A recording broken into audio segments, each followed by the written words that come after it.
Good morning and welcome to Mr. Meyer's classroom. Hopefully everybody at home is staying safe and having a good time with their families and making sure that they're staying busy in these unique times. I know at our house we are taking the precautions that we need to. Hey Alana, are we all out of milk?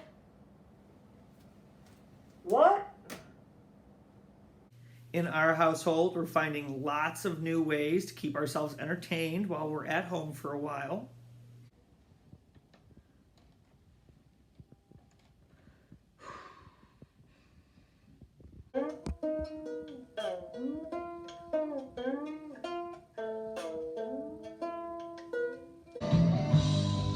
Ooh, baby, I love you,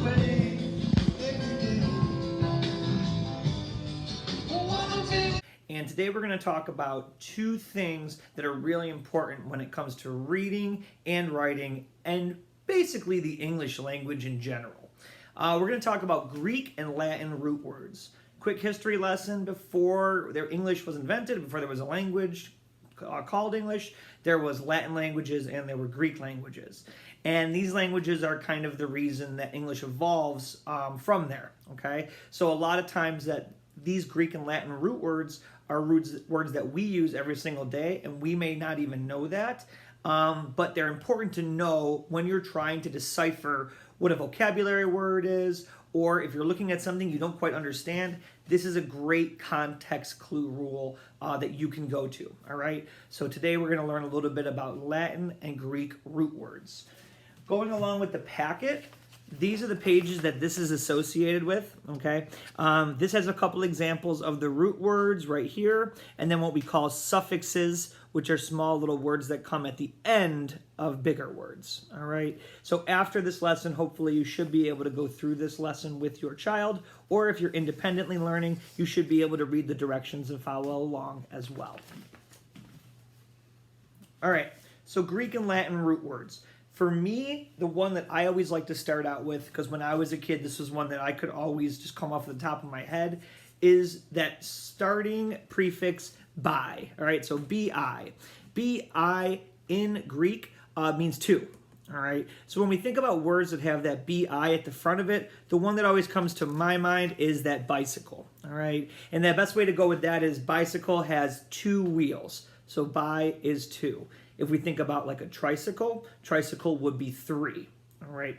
So tri, if you're thinking about Greek root words, is the word that would mean three. Another great example of this is the word inter, okay? And the word inter stands for or means between. So my best example for that is like the internet. That is between two networks. Another great one that we could think about this is anything that's titled international. If something's international, it's between two different nations, all right? Now, if we look at the back here, we have that suffix, which is those small little things that come at the end, and one of the most popular Latin suffixes is ist, which is pronounced ist. And if somebody has an ist at the end of their names, it's somebody who does something. So a great example of this would be like dentist. Look a little to the left. Chin up, chin up. Nope, a little to the right. And as big as you can open. Which is somebody who works on your teeth. Or artist, somebody who works with art or somebody who does art. This one would be somebody that does dentistry. All right, so ist comes at the end of those words. Now, I would like to stand here and pretend like you could learn all of the Greek and Latin prefix and suffixes in one day. But to be totally honest, you will not be able to learn them all one day. You wouldn't be able to learn them in 1 week. You wouldn't be able to learn them in 1 month. These are things that you're going to pick up over time in your education. And probably the best way to be exposed to that or to run into that or to practice that is through reading every single day. As you read each day, you're learning new words, you're coming up with vocabulary, and as you get older and your context clues evolve, the ways to figure out words we don't know, you're going to start to recognize those Greek and Latin root words all the time.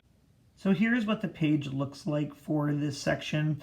If you are reading the introduction, you can at least see that they have the definitions there for root, and then also they have those definitions for suffixes and prefixes, if you might be a little bit confused on that still. As you're going to go through, all these words are going to line up with one of the root meanings up top, so you're going to have to do a little bit of hunting to find where those match up. You might also have to look for those prefixes and suffixes in these words as well. Parents, this is the independent practice. This is not where you maybe want to be helping your child. This is where you want them to be doing it on their own. Afterwards, you should be able to go through and kind of grade it, looking at the problems and figuring them out for yourself. If you also notice that your child is struggling with this, feel free to have them go back and maybe try some of this independently as well if you need a few more practice pieces. All right, so today, just getting kind of practicing with those context clues. I think Mrs. Mang Morris did some work with context clues yesterday. This is not something you can practice and be good at or know all of them in one day. This is something that's going to take a long time. The good news is you're going to have a lot of time to practice. Every time you're reading, every time you pick up a book and you're seeing those words in English, a lot of times you don't even know it, but you are practicing Greek and Latin suffixes and prefixes. And when you say Greek and Latin suffixes and prefixes, you sound incredibly intelligent. So make sure you learn them so that you can impress all your friends, impress all your teachers, and impress all your parents. That's all for me right now. Thank you for coming into my classroom. At this time, you should see me in either a day or two. If the packet is not home yet, do not worry. You can always be looking through your books or whatever you're reading at home and trying to hunt down and find some of these words as well. That's all for me. Have a great day. Stay safe. Have fun.